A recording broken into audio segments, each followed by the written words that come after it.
پاس مسئلہ پوچھنے کے لیے کچھ لوگ آ گئے تو 4-5 سال کا بچہ بھی تھا جس کے والد نے غصے میں اپنی بیوی کو 3 طلاقیں دی تھی. تو چھوٹا سا بچہ، کپڑے بھی پھٹے پرانے، اور حالت بتا رہی تھی کہ غریبی ہے.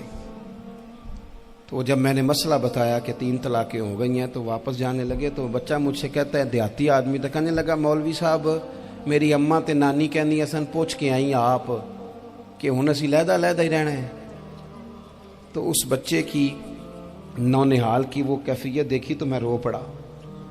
میں نے کہا یار یہ بچہ بیچارہ ماں باپ کے ہوتے ہوئے یہ یتیموں جیسی زندگی گزارے گا کیونکہ باپ نے طلاق دے دی. کس طرح مسائل نہیں بتائے لوگوں کو، تعلیم سے آگاہی نہیں کیا. اور اس میں بہت بڑا ظلم ہے ان لوگوں کا بھی جو جنازے پہ کھڑے ہو کے تو کہہ دیتے ہیں، میری طرح کے لوگ اچھے علماء کی بات نہیں کرتا، وہ کہہ دیتے ہیں دیکھو جن لوگوں کو جنازہ نہیں آتا. بھئی آپ نے کس دن عشاء کے بعد کلاس لگائی تھی جنازہ سکھانے کی؟ یہ تو آپ نے کہہ دیا لوگوں کو قرآن جی ٹھیک نہیں آتا. تو یہاں تو بیچاری بیبیاں جن کو صحیح پڑھنا نہیں آتا وہ مشن بنا لیتی ہیں کہ میں نے اتنے 100 کو قرآن پاک پڑھانا ہے، بیوہ ہو گئی ہوں، طلاق یافتہ ہو گئی ہوں، ساری زندگی قرآن پڑھاؤں گی. ہم کیوں یہ مشن نہیں بناتے؟ کیوں اس طرف سفر نہیں کرتے؟ ایک تو دینی معلومات میں، دینی علوم میں اپنے آپ کو لگائیں اور ذوق پیدا کریں کہ جو چیزیں مجھے نہیں آتی میں نے وہ سیکھنی ہے، جو معاملات مجھے نہیں آتے میں نے ان کی طرف سفر کرنا ہے. ایک تو اپنا یہ مزاج بنائیں. اور جب آپ دینی علوم سیکھتے ہیں تو پتہ ہے کون سا منظر قائم ہوتا ہے؟ منظر وہ بنتا ہے کہ حضرت ابو ہریرہ بھی دین سیکھا کرتے تھے، حضرت عبداللہ ابن عمر بھی اصحاب صفہ میں رہا کرتے تھے، حضرت انس بن مالک بھی رہا کرتے تھے.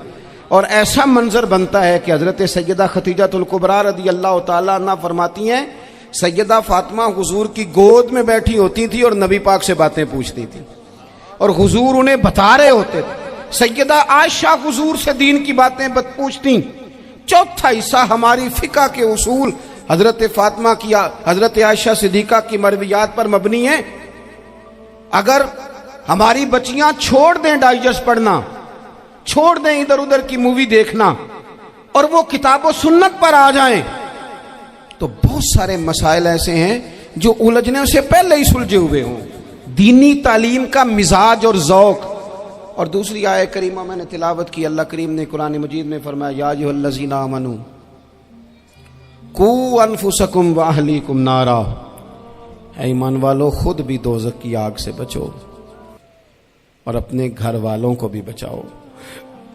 او والد، وہ ماں جو بچوں کو بھوک سے بچانے کے لیے محنت کرتی ہے، ان کو مایوسی سے بہت سارے ماں باپ ایسے ہوتے ہیں جن کے پاس کپڑے لینے کے پیسے نہیں ہوتے عید پہ. کیوں؟ اذان شروع ہوگی جی، اذان سنیں جی. عزیز بھائی، جس طرح ہم اپنے بچوں کو دیکھیں، بہت سارے ماں باپ کے پاس گنجائش نہیں ہوتی، لیکن اس نیت سے کہ بچوں کے دل ٹوٹ جائیں گے، عید پہ کیسے گزارا کریں گے، مشکل سے بھی کپڑے خرید کے دیتے. اس طرح ہم اپنے بچوں کو بھوک سے، پیاس سے، مایوسی سے بچاتے ہیں. اس طرح ہمارے رب نے ہمارے ذمے لگایا ہے کہ تم اپنے بچوں کو کوشش کرو دوزخ کی آگ سے بچانے کی. حضرت عمر فاروق رضی اللہ تعالیٰ عنہ نے عرض کیا تھا، یا رسول اللہ صلی اللہ تعالیٰ علیہ وسلم، اس آیہ کریمہ کا معنی کیا ہے؟ تو محبوب کریم علیہ السلام نے فرمایا، عمر، جن چیزوں کا اللہ تمہیں حکم دیتا ہے تم اپنے گھر والوں کو ان چیزوں کا حکم دو. جن چیزوں سے رب رسول تمہیں منع کرتے ہیں اپنے گھر والوں کو ان سے روکو. اپنے گھر کے اندر نفاذ دین کرنے کی کوشش کرو. میرے بھائی، بہت زیادہ آزمائش ہے ہمارے گھروں میں، بے چینیاں ہیں، اضطراب ہے، بچوں میں سختی ہے، بہن بھائی ایک دوسرے کے ساتھ لڑتے ہیں، مزاجوں میں تلخی آ گئی. کیوں بھلا؟ اس لیے کہ ماں باپ کو جو بہترین کردار اور جو حسین طریقہ گھر میں اپنانا چاہیے تھا. بچے تقریر باہر سے سنتے ہیں لیکن وہ فالو اپنے ماں باپ کو کرتے ہیں. اگر ماں باپ میں حوصلہ ہو، صبر ہو، اطمینان ہو، خودداری ہو، تھوڑے پر گزارا کرنے کا مزاج ہو. دیکھیں نا، آج ڈپریشن ہے، ٹینشن ہے، پینکس اٹیکس ہیں، بڑی ساری چیزیں آ گئی ہیں. کیوں بھلا؟ صبر نہیں، تحمل نہیں، بردباری نہیں. آزمائے. ایک دن ایک بچہ میرے پاس آ گیا مدرسے کا اور آ کے وہ رونے لگا. میرے گھر والے کہنے لگے کھانا چھوڑ دیں پہلے اس کی بات سن لے. میں نے کہا پتر کیا ہوا, کسی نے مارا ہے کسی استاد نے؟ کہنے لگے نہیں حضرت, گھر فون کیا تھا تو میری اماں اور ابا کی لڑائی ہو رہی ہے. بچہ کانپ رہا ہے, ٹانگیں کانپ رہی ہیں.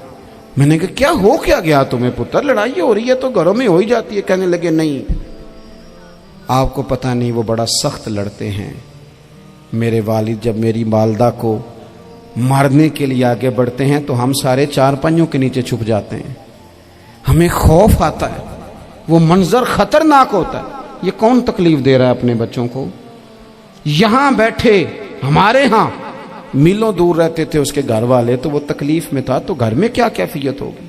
اگر حوصلہ ہو, صبر ہو, قناعت ہو, اللہ کے دیے ہوئے تھوڑے رزق پر ہمیں راضی رہنا آتا ہو, ہمارے گھروں میں سکون آئے, اطمینان آئے, ہم جو زندگی بڑی خوشی خوشی گزار سکتے ہیں.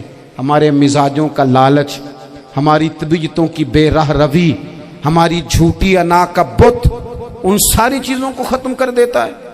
اپنی زندگی کے اندر اگر ہم وہ کردار اپنے بچوں کو دیں جس کردار میں موبائل بھی ہو, جس میں گاڑی بھی ہو, جس میں پیسے بھی لا کے ابا دراز میں رکھتا ہو, لیکن والد کا گھر میں مصلی بھی موجود ہو, اس کی کوئی تسبیح بھی ہو, وہ یہ بھی کہتا ہو کہ خدا نے اپنے فضل سے آج 5,000 دیا ہے تو اس میں 1,000 غریبوں کا بھی ہے, اس میں تھوڑا سا میں نے اللہ کی رضا کے لیے بھی رکھا ہے.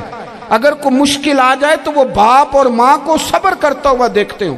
اگر ایک باپ کر بات کرے تو دوسرا برداشت کرتا ہو. خدا را اپنی اولادوں کو اس اذیت کا شکار نہ کرو. اپنے گھروں کے اندر وہ خودداری, وہ پیار, وہ وقار, وہ محبت, وہ انداز.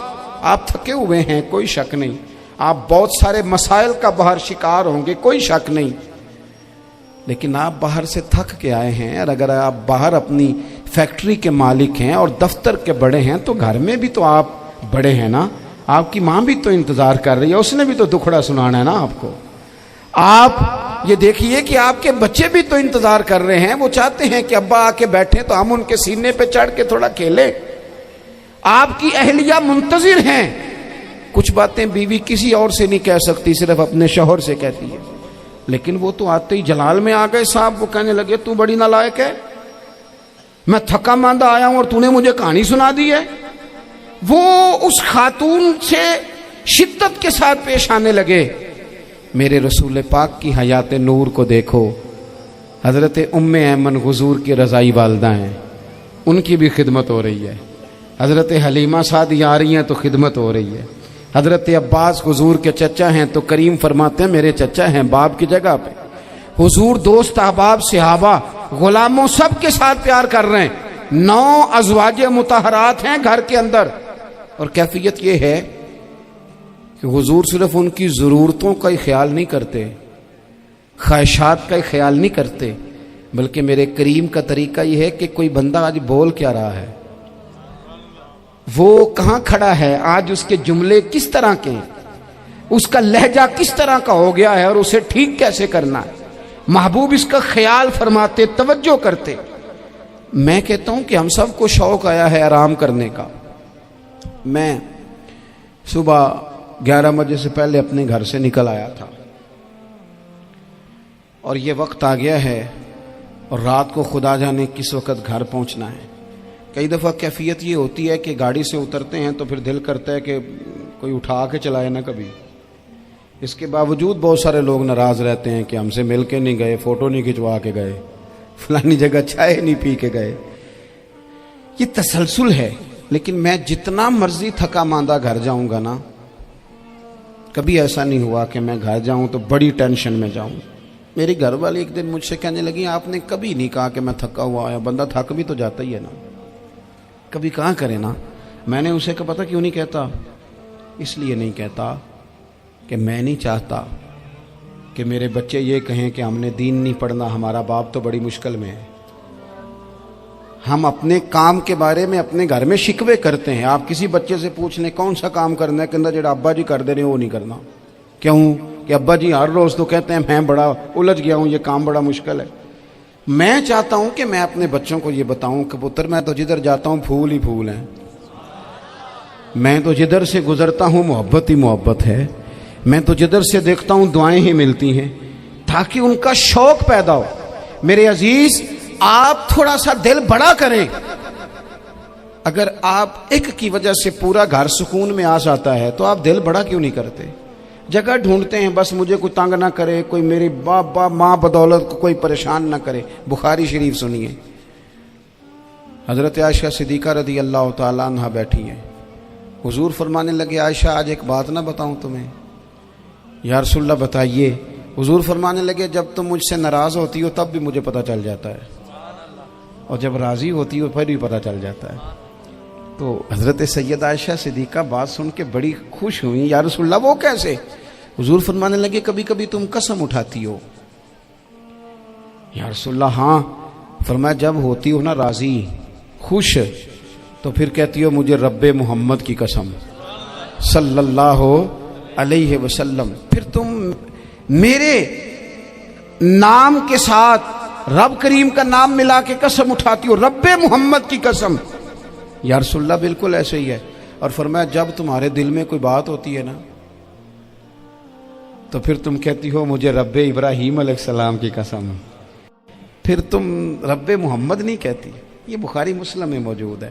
حضرت عائشہ صدیقہ نے تو بات سنی تو کھل گئی طبیعت، کہنے لگی کریم صدقے جاؤں، یہاں تک خیال فرماتے ہو؟ کس کے جملے کہاں پہنچ گئے، یہاں تک خیال ہے؟ فرمایا مجھے پتہ چل جاتا ہے کہ تمہاری کیفیت کیا ہے، کہاں کھڑی ہو۔ او بھائی ہم تو اپنی ماں کا بھی خیال نہیں رکھتے۔